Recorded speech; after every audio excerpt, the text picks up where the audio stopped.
So we're Jean and his wife de Sambucy, the 9th generation of Sambucy family owning this house.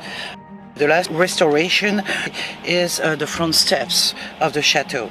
Those steps were in very, very bad condition because there had no renovation since of the construction, 1672.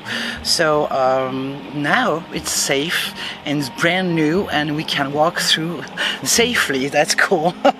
That's great.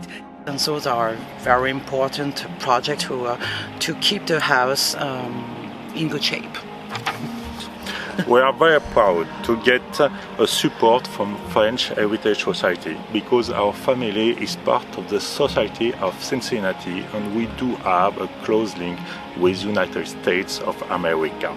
We warmly thank support of donors of Chicago Midwest chapters and Paris chapters. One more time, merci infiniment les amis américains.